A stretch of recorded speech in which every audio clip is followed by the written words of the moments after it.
आज मैं आपको सुनाने जा रही हूँ कलयुगी पति भक्ति।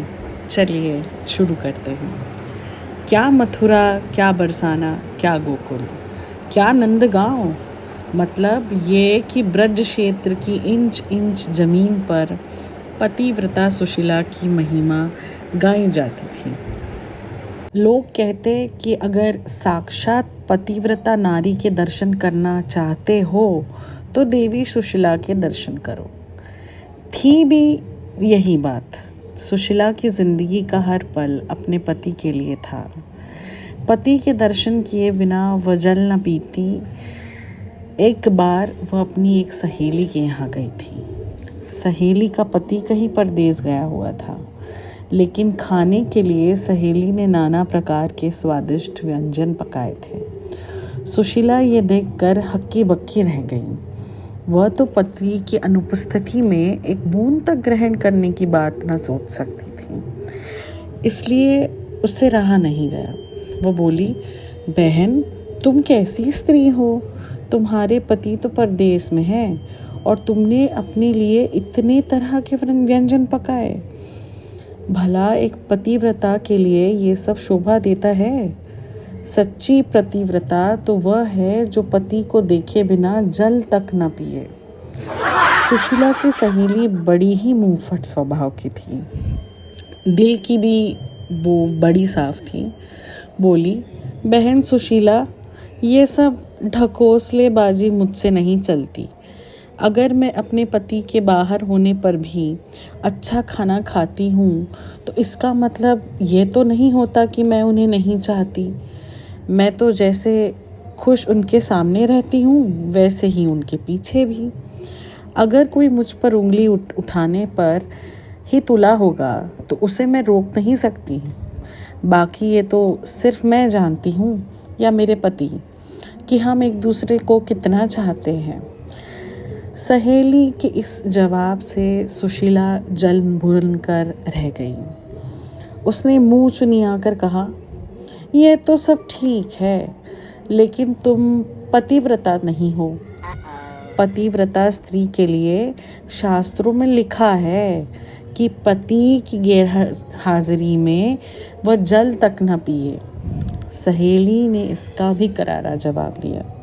बोली, ऐसे शास्त्र मेरे ठेंगे पे।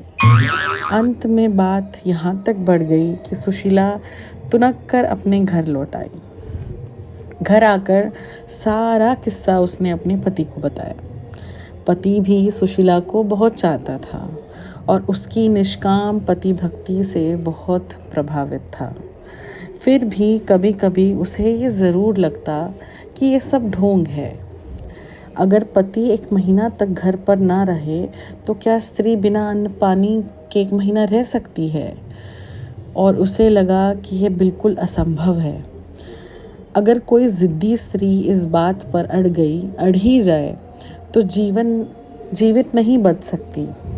यह सोचकर पति ने सुशीला की परीक्षा लेने का विचार बनाया। कई दिनों तक वह तरह तरह से सुशीला की कसौटी पर कसता रहा, लेकिन सुशीला हर बार खरी उतरती। कभी वह स्नान देर से करता तो कभी खेत से दोपहर ढले लौटता। कभी कभी तो ऐसा होता कि परोसी थाली तक सामने होने पर वो बहाना बनाकर बाहर निकल जाता और दिन ढले लौटता। लेकिन सुशीला ने कभी भी पति के खाने से पहले पानी तक न पिया। एक दिन सुशीला के पति ने कहा, आज मेरे लिए खीर और पुआ खाने का मन हो रहा है, इसलिए खूब इलायची गरी डाल कर पुआ और चिरौंजी किशमिश केसर डालकर खीर बनाओ। ये दोनों चीज़ें सुशीला को भी बहुत प्रिय थी, इसलिए खूब मन लगाकर उसने ये चीज़ें बनाई। केसर और इलायची और देसी घी की सुगंध से बनाते ही समय सुशीला के मुंह में पानी आने लगा। चीज़ें बना चुकने के बाद सुशीला ने अपने पति से झटपट स्नान कर लेने को कहा, लेकिन पति को तो उस दिन धैर्य की परीक्षा लेनी थी। इसलिए काफ़ी देर तक वो ढील डाले रहा और टालता रहा। सुशीला के बार बार कहने पर आखिर में हार कर वह बाल्टी, लोटा और रस्सी लेकर नहाने गया। नहाने में भी उसने काफ़ी देर लगा दी थी। इधर सुशीला की आंतें मारे भूख के कुलबुलाने लगी थीं। लेकिन जैसे ही देहरी के बाहर उसे पति की खन्नाओं की आवाज़ सुनाई दी, उसे दिलासा बंधी कि अब तो खाने का समय आ ही गया। लेकिन जैसे ही पति ने देहरी दे अंदर पैर रखा, दाएं पैर की खंडाओं से पैर ऐसा फिसला कि वह चारों खाने चित फैल गया। बाल्टी, लोटा हाथ से छूटकर दूर जा गिरा और आंखें फैली की फैली रह गई। ये देखा तो सुशीला जिस हालत में थी वैसे ही दौड़ी पास जाकर सिर हिलाया। आवाज़ें दी, लेकिन सब बेकार। पति अगर जिंदा हो तब तो बोलता हो, लेकिन उसके तो प्राण पखेरु उड़ चुके थे, इसलिए भला वो कैसे बोलता। सुशीला की आंखें डबडबाई और गला भर आया।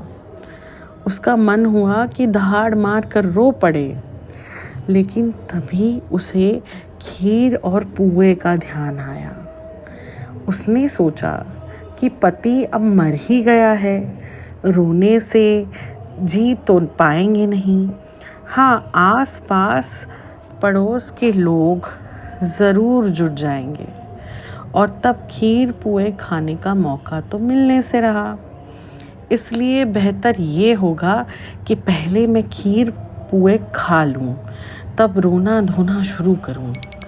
यह सोचकर वो चुपचाप गई और जल्दी जल्दी खीर उड़ाने लगी। पुए अगले दिन के लिए रख लिए, क्योंकि उनके खराब होने का डर न था। असलियत ये थी कि पति मरा नहीं था, बल्कि मरने का नाटक कर रहा था। इसलिए अपनी पत्नी की ये सारी हरकतें वो देख रहा था।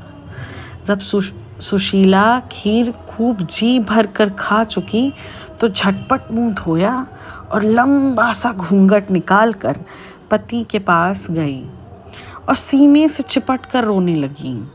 रोने के साथ वह ये भी कहती जा रही थी, तुम तो चले परम धाम को, हम हूँ सू कुछ कहो।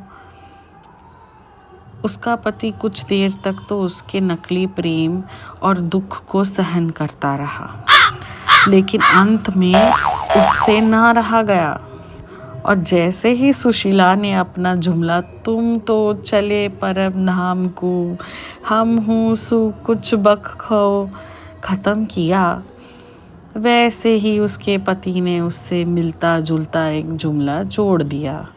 पति का जुमला इस प्रकार था, खीर सड़ोपा करी तू पुआनू को तो चौक खो। अब तो सुशीला की ऐसी हालत हो गई कि काटो तो खून न निकले। उसे क्या पता था कि पति नाटक किए पड़ा है और उसकी परीक्षा ले रहा है। मन ही मन वो रह कर अपने आप को कोसती रही कि ये क्या किया, क्यों न ज़बान पर काबू रखकर बुद्धि से काम लिया। और उसके बाद फिर कभी किसी ने सुशीला के मुंह से अपने पतिव्रत धर्म की तारीफ नहीं सुनी। पहले जैसी डींगे हाँकना अब सुशीला ने बंद कर दिया था। बस इतनी सी थी ये कहानी।